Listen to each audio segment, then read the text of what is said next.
falar rapidamente hoje, de uma maneira muito clara e objetiva, sobre ansiedade. Só de ouvir falar, quando a gente diz, olha, vamos trabalhar a ansiedade, tem pessoas que já ficam ansiosas. Pela manhã, à noite, durante o dia. Hoje a ansiedade, ela tem sido considerada o maior problema a ser enfrentado atualmente. E depois nós vamos explicar o porquê. Porquê dessa razão? E nós queremos hoje fundamentar dentro da palavra de Deus. Eu tenho procurado nos meus aconselhamentos, atendimentos, acompanhamento, sempre procurar trazer um equilíbrio no que se diz respeito às questões emocionais e também às questões espirituais. Eu sempre tenho procurado nortear as coisas e fundamentar, primeiramente, conselhos na palavra de Deus. Às vezes isso se torna um desafio, porque nós encontramos pessoas no meio secular que elas não têm a compreensão e o entendimento espiritual que nós temos. Mas mesmo assim nós vamos criando um ambiente onde a gente possa levar eles a essa compreensão. Aqui nesse texto que você está vendo aqui, ali no livro de Lucas, você não precisa abrir porque está aí. Lucas, capítulo 10, 41 e 42, diz assim: respondendo-lhe Jesus, disse-lhe, Marta, Marta, está ansiosa e afadigada com muitas coisas. Olha que interessante, Marta, Marta, tu estás ansiosa e afadigada com muita coisa, mas uma só é necessária, e Maria escolheu a boa parte, a qual não se lhe há tirada. Então este é um tema, é um assunto que há muito vem sido falado.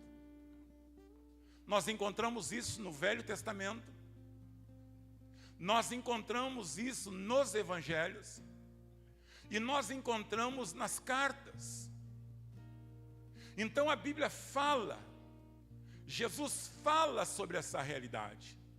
E agora quando Jesus vai e fala com Marta, eu preciso entender uma coisa, eu preciso compreender, eu preciso perceber que naquele momento ali, quando Jesus chama a atenção de Marta em relação a ela estar ansiosa, ele não chama a atenção de Marta em função daquilo que ela estava fazendo. Jesus não está a recriminando por causa do seu trabalho, mas Jesus estava chamando a atenção dela justamente em razão daquilo que ela trazia nas suas emoções. Não é por aquilo que ela fazia e não é por aquilo que nós fazemos, mas é pela motivação, é por aquela emoção, muitas vezes até negativa, que nos impulsiona a nos ocuparmos com algumas coisas.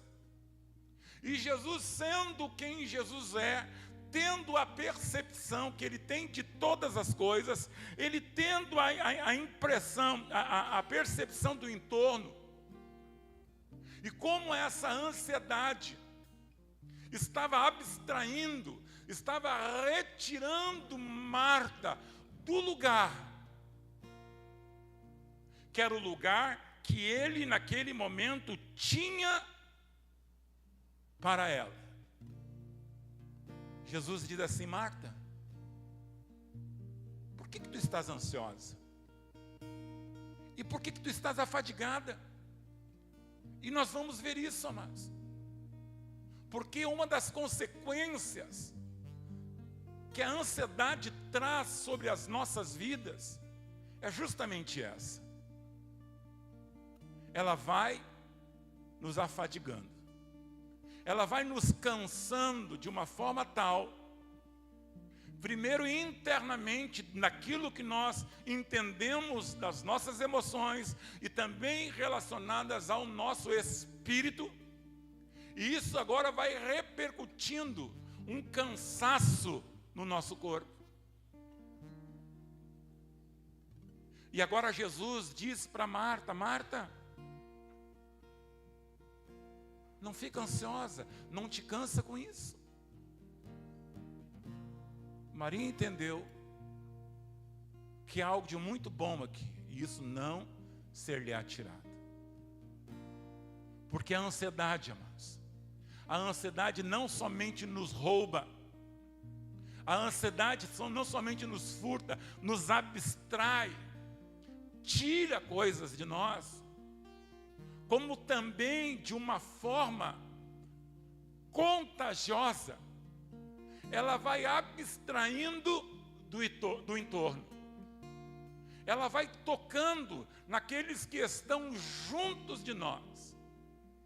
E a gente começa agora a comunicar aquilo que trazemos dentro de nós, e de alguma forma, se aquele que está conosco não tem uma firmeza e uma clareza, ele se deixa levar.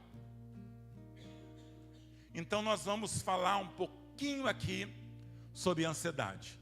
Primeiro eu quero aqui com vocês ter uma definição. A ansiedade pode ser definida, quando exagerada, como um quadro patológico, depois nós vamos explicar isso, que provoca uma preocupação exacerbada sobre situações do cotidiano que podem se transformar em gatilhos que são prejudiciais à nossa interação social, aos nossos relacionamentos e ao nosso desempenho público. Por que a gente fala em algo exagerado? Sabe que muitas vezes nas nossas vidas acontecem certas coisas que são normais, que estão dentro de uma naturalidade da vida. Só porque, mas em função daquilo que nós carregamos de um histórico de vida, isso dispara gatilhos dentro de nós. Então, muitas vezes, o que para um é algo pequeno, para outros, em função das suas questões internas, se torna um gatilho. E muitas vezes a ansiedade, ela é produzida justamente aí. E essa ansiedade, ela vai comprometendo a nossa vida. Vai comprometendo as nossas relações. Vai comprometendo as nossas aparições. Vai comprometendo, né, o nosso desempenho. Então existem pessoas extremamente capacitadas, pessoas que são intelectualmente privilegiadas, pessoas que são diferenciadas, e independente da idade, só que elas não conseguem desenvolver o todo que elas têm de capacidade, justamente porque elas estão aprisionadas debaixo de um sentimento de ansiedade que não as permite ser quem elas são na sua essência. A ansiedade, ela pode ser decorrente de questões emocionais, como eventos estressantes e traumáticos. A pessoa passa por um trauma, a pessoa passa por uma dificuldade na vida dela, a pessoa passa por um abandono, por uma violência, a pessoa vai passando por algumas questões na vida dela, e aquilo começa agora a repercutir e começa a desencadear processos de ansiedade. Nós não sabemos. Mas a pessoa muitas vezes sabe. E tem pessoas que elas mesmas não sabem o porquê são assim. Então ela tem um fundo que é emocional. Mas também ela tem um fundo que pode ser biológico. E por biológico ser, ela vai precisar de um tratamento. Então eu preciso entender, e como igreja, nós lidamos isso com muita seriedade, porque nós aprendemos a lidar com cada coisa dentro da sua dimensão. Então existe aquilo que é emocional, é fruto, se desenvolveu em função de uma questão estressante e traumática, ou a pessoa adquiriu isso em função de uma questão biológica, mas tem também aquilo que é espiritual, onde o inimigo de nossa alma aproveita brechas e dificuldade para nos atormentar. Sabe, tem medos que são protetivos. Tem outros que não, que nos aprisionam. Então eu preciso compreender isso. E dentro dessa interação, dentro dessa percepção, eu preciso o quê, amados? Trabalhar cuidados. Então eu vivo com pessoas, você vive com pessoas, você se relaciona com pessoas, e muitas vezes as pessoas que estão perto de ti, muito embora não aparentam, estão ansiosas, ou aparentam e estão ansiosas. Agora o que eu vou fazer para ajudar essa pessoa? Eu preciso entender a origem, o fundo, para que eu possa, no Senhor, e nós vamos ver isso, como fazer isso, auxiliar. Traumas, questões de genética, mas tem as questões espirituais. Esse dia eu perguntei para alguém: crente pode ficar triste? Amados, crente pode ficar triste, viu, querido? O crente tem a mania de você perguntar para ele: está tudo bem? Ele diz: está tudo bem. Sabe? Está tudo bem. O cara está mal, o cara está triste. Mas ele não vive os seus sentimentos com sinceridade, porque ele precisa mostrar que ele é um super-herói. Então viva o teu sentimento. O que crente não pode? O crente não pode é habitar nesse lugar de dor. É não fazer deste lugar de dor a sua residência, a sua moradia, o seu lugar de habitação. É se alimentar dessa tristeza a ponto de abrir uma lacuna, uma brecha, aonde o inimigo vai entrar e vai começar o quê? A desfrutar dessa fragilidade. Então não tem problema, mas se eu estiver triste um dia, me acordar triste um dia. Da mesma maneira, mas não tem problema de eu me acordar ansioso em alguma situação. Agora, o que eu não posso é permanecer nessa condição.